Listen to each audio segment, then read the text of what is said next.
Okay, so I've had a bunch of people ask about character design, stuff like that. I've always slightly steered clear of this. I think did I do a video on this a couple of years ago? I can't remember. Anyway, I've always steered clear of it slightly because it's such a complicated and really kind of like diverse field. Because there's loads of different types of character, right?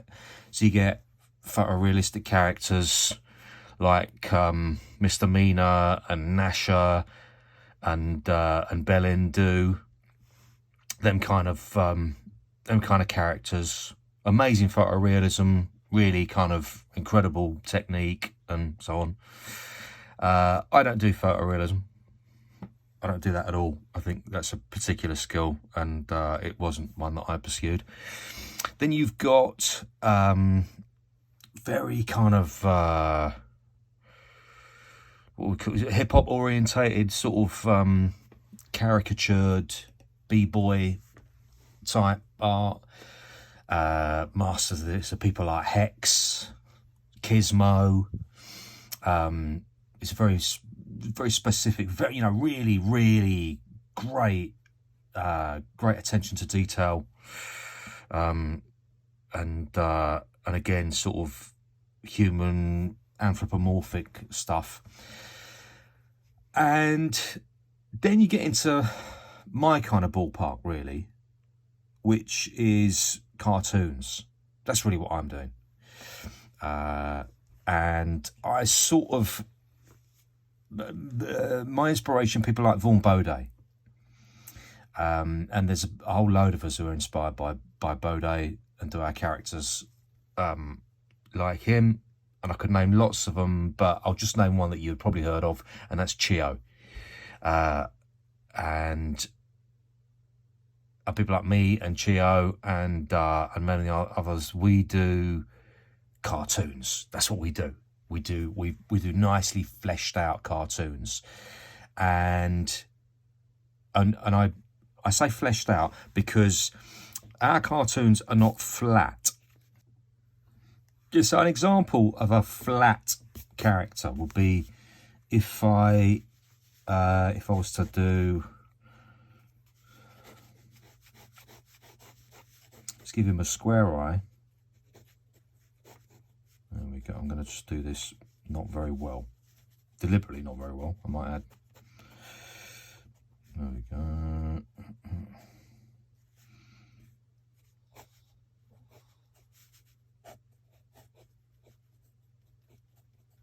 Go.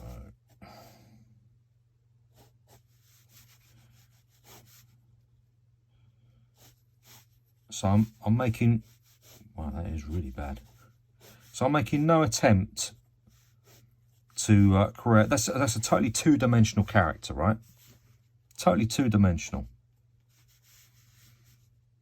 I'm making no attempt to make him three-dimensional. And if I was to paint that in just a solid block colour for his skin tone, solid block colour for his hat, this is what is meant by a flat character.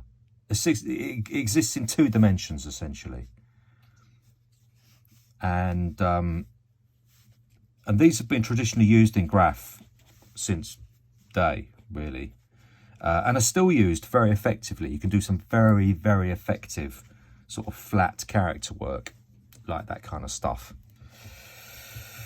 That's not a great example, but I'm a perfectionist, so I'd rather have done you a better example. But there you go. That is what it is. That's your classic sort of like profiled, flat on b-boy.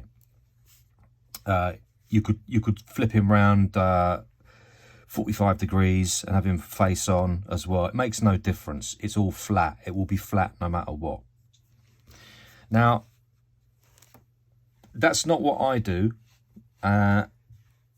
although I did do that early on. And actually thinking about it, I do this every so often now. I just don't do it flat. I would never use, so I'd still do this kind of thing, but if I was to colour him, I wouldn't colour him in one colour. What I'd do is, and I wouldn't do a hat like that either. But the side-on b-boy is such a classic thing that I do that every so often. I do, actually. So I'm lying. I do it. I just don't do it very often. What I mostly do is I work in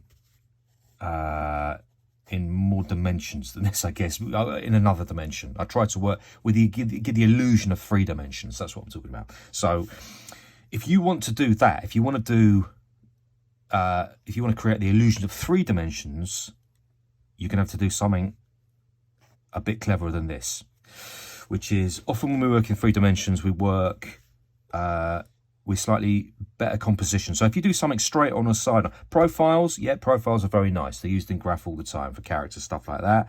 Straight on, yeah, same. However, the 3/4 shot is really what we're looking for. So getting back to our idea of basic shapes, there's a nice circle for you.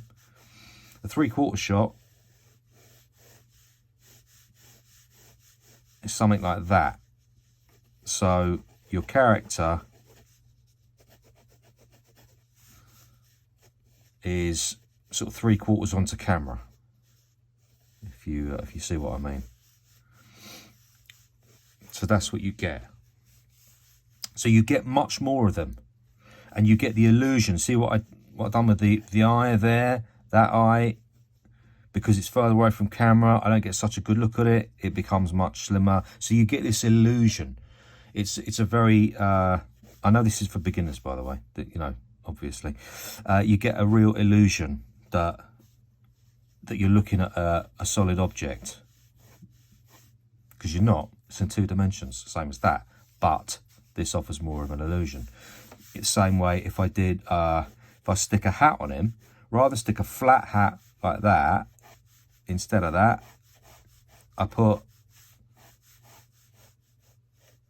a much more there we go, much more sort of dimensioned hat on him. So suddenly the hat has got a bit of dimension to it. There it is at the back. As it goes backwards there's the front bit, and there's the what do you call it, the visor that sort of comes out at us, seemingly. There you go. So all of this is creating a slightly more fleshed out character. And still, as you can see, there's nothing there really yet. It's just the bare bones of something there. So let's go for some classic b-boy design. Let's stick some square eyes on him. So with the square eyes, let's put his eyes down like that. How does that work? Have them half and half. There you go. Like that. How's that working? Don't know. But you see where I'm coming from on that. So I have to mirror whatever's on this side. I have to mirror it on that side with the perspective, so it matches. It doesn't match brilliantly, but there you go. See, this is what happens when you use too many lines. I'm somebody who sketches, I use too many lines. I know that I've been told that many times, but hey, that's life. We learn a way of doing things. Okay, so there's our guy. He needs a bit of a nose on him. Nose will drop in, so that's our centre line just there. So his nose is going to drop in, right. So there.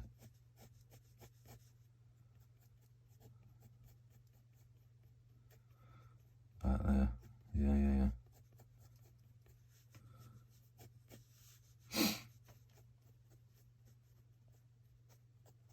Then his mouth underneath.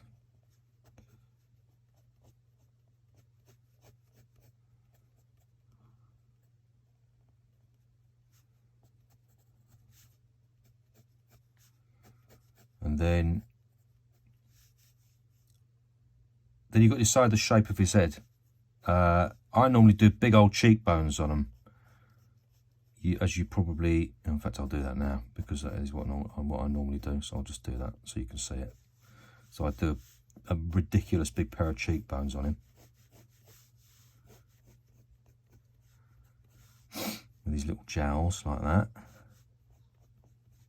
His little bottom lip sticking out. Can you see that? Now, I've never drawn this character before, but it doesn't matter. You know, it doesn't matter. It's easy for me to draw something like that because I'm drawing from very rough basics. I've got my basic shape, my basic circle that I work off. As soon as I've got his eyes in place and all, everything else just sort of falls into place after that.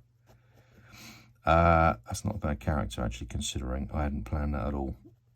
And I've never done that before. I mean, those cheekbones are ridiculous, but they normally are on my pieces anyway. So that'll give you a more fleshed out character. Now, this is just the beginning, obviously, because I'd look at that and go, okay, I need to start to work out how to do this. You know, how this is going to work in 3 dimensions. Where does his, you know, what's it? And then I've got to work out, okay, so what's it? How does he stand? Because hip hop characters generally stand a particular way. Slant his neck down there, you know. See that? Gives him a bit of attitude straight away. Because his head's going that way, his neck's going that way, that gives him a bit of attitude. You have to do a lot of experimentation with this sort of stuff. You're going to play with it a lot before you're going to get good. Now, the next thing I would do after this, I'd move on to the hands. People have asked me about doing hands and stuff before. You know, there is just absolutely no shortcut to just practicing hands all the time. Practice. You see, I do cartoon hands, so I do Mickey Mouse gloves basically. So ask me to do realistic hands, and I'll sort of fall into a kind of hysterical heap, and hate myself for the rest of the day because I can't really do them. Mickey Mouse hands, I've got all kinds of varieties and sort of, you know, do all kinds of stuff.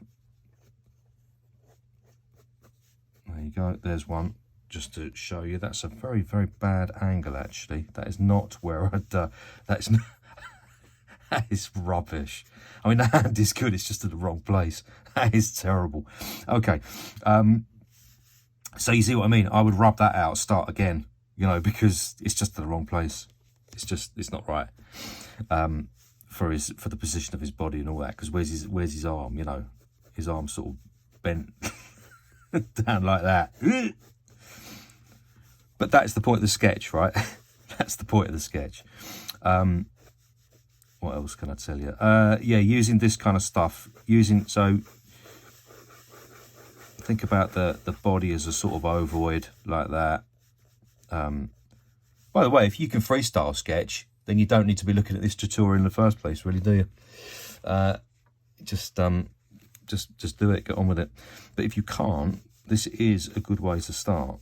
So you see that ovoid? That's basically the size of his body. If I sort of pan a t-shirt or whatever out from there, either it's sort of going like that and I can see the top of it, or maybe it's flaring up and I can see underneath it like that. You see what I mean? So I'm going with that.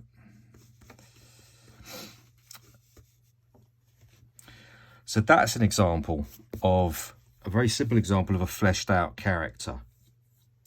Now, I know I said it before, but this thing about basic shapes is really important. If you're just starting out, you've got to recognise basic shapes and making things a bit more 3D. Squares.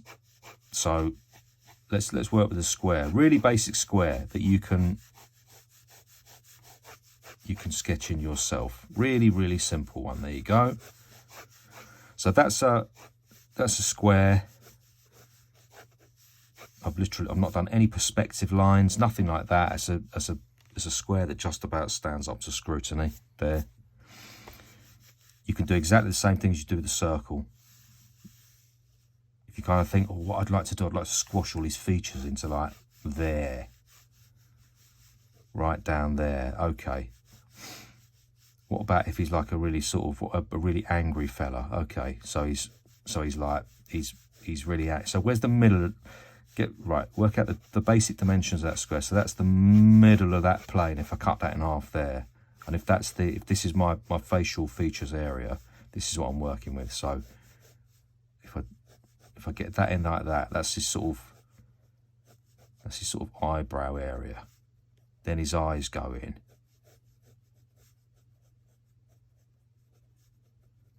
Then he's should I do a nose? I'll do a nose. But I mean, I very rarely do human characters, but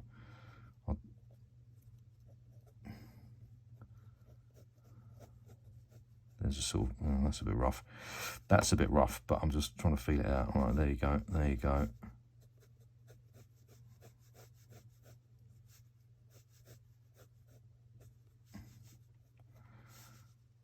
So I've got his features roughly in place, just there.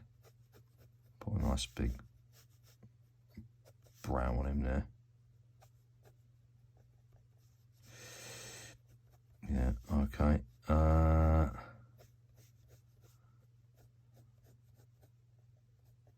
Yeah, okay. So from there, same thing again. I want to maybe add a bit of shape to his face.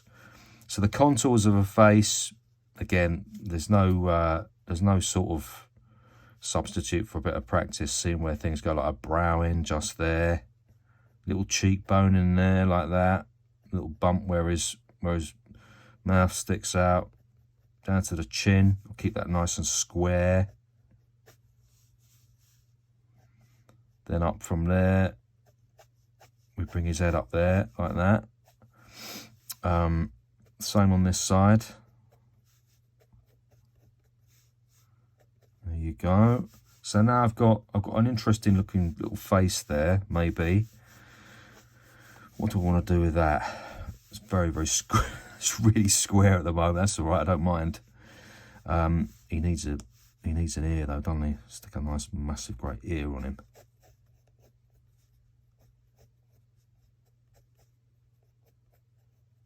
There you go. Whopping great ear on it. I'm just gonna. This is a bit of artistic license because you probably wouldn't be able to see the ear on the other side, but I'm going to do a little bit of an ear there because it slightly fools the eye. So from there, what would I do with that?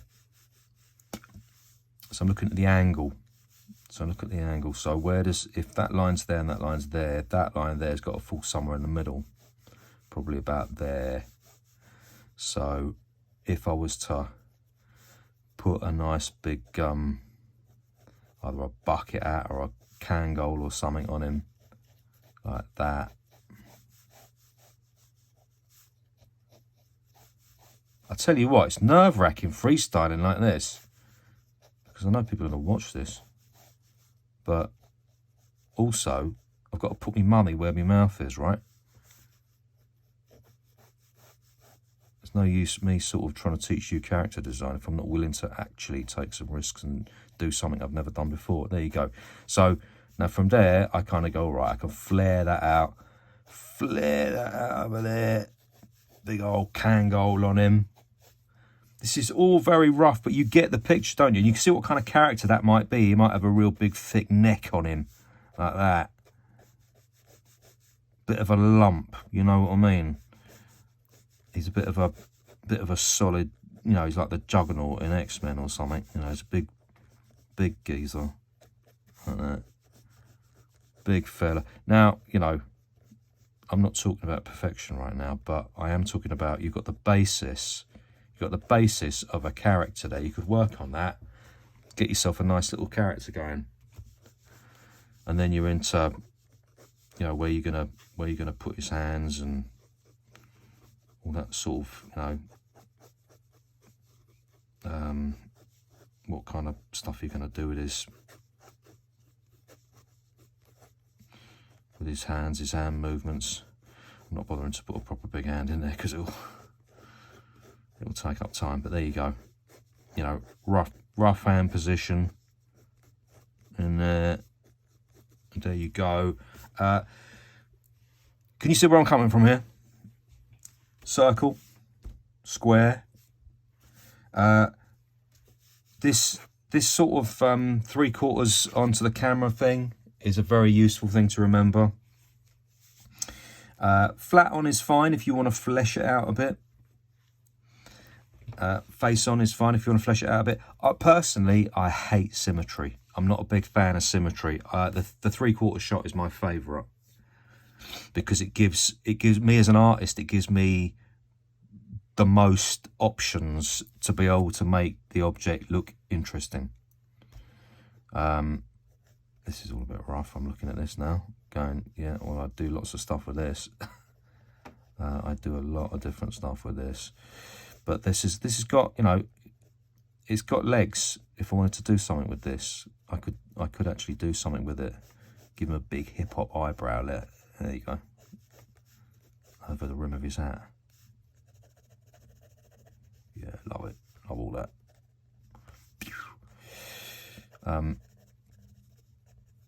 Yeah, and that's all done from basic shapes, and it's all done exactly the way you know. I've just freestyled that. I've not planned it at all. You can do this. You can practice it. You'll need to practice it a bit because you'll need to get used to the adjustments, particularly when it comes to features, where the features lie. You know, if you listen to people like Ethan Van Sciver and stuff, he talks about art as a process of like 1,000 little adjustments everywhere. That's what you're doing. You're just making lots and lots of different little tiny adjustments of where things go, working out where everything is, and constantly adjusting and adjusting accordingly, you know. And then work out, after this, you've got to work out where your light source is. To be honest, I always do light sources in the same place so I can do the shadow. I know where the shadows fall, you know, I know where they're going to fall. I know how the object's going to be illuminated. Some call it lazy. I choose not to call it anything. Frankly, it's something I enjoy. So, light source, top right for me. That's always the the favourite one, which means highlights fall on the right sides of ridges, on all the planes facing the light. The low lights on the opposite side. That's the short version anyway. Go away, go away. There's a fruit fly or something. Where he's come from. Anyway, I'm going to leave it there for the time being, because it could get a lot more complex.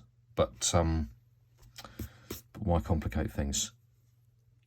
Go away, have a practice. Let me know if this is useful. If it's not useful, tell me why. If it is useful, tell me why, because that can go in this kind of direction again for you. But this is like sketching very basic characters out from very basic simple shapes.